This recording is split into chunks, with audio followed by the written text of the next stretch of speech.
সকালের আলো ফোটার সঙ্গে সঙ্গে দেশের বিভিন্ন জেলায় ঈদের আনন্দে মেতে ওঠেন হাজারো মানুষ। সৌদি আরবের সঙ্গে মিল রেখে পবিত্র ঈদুল আজহার নামাজ আদায় করেন তারা। বরিশাল নগরীর পূর্ব হরিণাফুলিয়া চৌধুরী বাড়ির শাহ সুফি মমতাজিয়া কেন্দ্রীয় জামে মসজিদে বুধবার সকাল ৮টায় অনুষ্ঠিত হয় ঈদের জামাত। নামাজ শেষে একে অপরের সাথে কোলাকুলি করেন ধর্মপ্রাণ মুসল্লিরা। বিভাগের অন্তত ২০,০০০ পরিবার সৌদি আরবের সঙ্গে মিল রেখে ঈদ উদযাপন করেছেন। আজ ঈদুল আজহার নামাজ আদায় করেছি।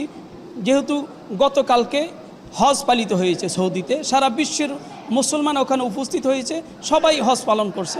আল্লাহর কাছে তো ওই বালা মুসিবতের জন্য দোয়া চাইলাম যে আল্লাহ তুমি ক্ষমা না করলে আর তো করণীয় ক্ষমতা নাই।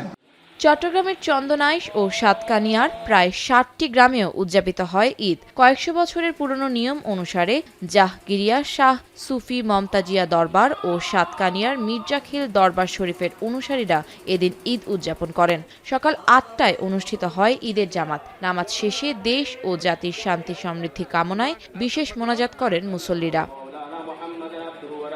দিনাজপুর জেলার অর্ধ শতাধিক স্থানে অনুষ্ঠিত হয় ঈদের জামাত। প্রায় ২,০০০ পরিবার সৌদি আরবের সঙ্গে মিল রেখে ধর্মীয় ভাব গাম্ভীর্যের মধ্য দিয়ে ঈদ উদযাপন করেন। পটুয়াখালীর বিভিন্ন এলাকায় ঈদের নামাজ আদায় করেন মুসল্লিরা। আজকে ঈদের দিন আমাদের অনেক খুশি লাগছে। আসলে কি সৌদির সাথে না, এটা হচ্ছে বিশ্বাস সূত্রে বিশ্বের যে কোনো রাষ্ট্রে যদি বা সংবাদ বাহক যেটা বিশ্বস্ত হইতে হবে যাদের মাসালা হিসেবে সেই সুস্বাস্থ্য যদি আমরা শুনতে পাই, সেই অনুভূতি হারেই এখানে সেভাবে ঈদ হচ্ছে। ঝিনাইদহের হরিণাকুণ্ড, চটকাবাড়িয়া, আহলে হাদিস জামে মসজিদ সহ কয়েকটি স্থানে ঈদের জামাত অনুষ্ঠিত হয়। বৃষ্টির কারণে অনেক জায়গায় মসজিদের ভেতরেই নামাজ আদায় করেন মুসল্লিরা। এদিকে নারায়ণগঞ্জের ফতুল্লার লামাপাড়ায় জাহকিরিয়া তরিকার অনুসারীরা সকাল ৯টায় ঈদের জামাতে ঈদের নামাজ আদায় করেন। এ সময় ঢাকা, গাজীপুর ও নারায়ণগঞ্জের বিভিন্ন এলাকা থেকে মুসল্লিরা সেখানে জড়ো হন। নামাজ শেষে দেশ, জাতি ও বিশ্ব মুসলিম উম্মার শান্তি, সমৃদ্ধি ও কল্যাণ কামনায় বিশেষ দোয়া ও মোনাজাত করা হয়।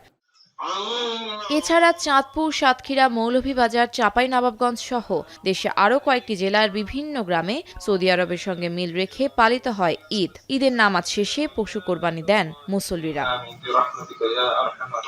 আফনান অপসরা, এখন।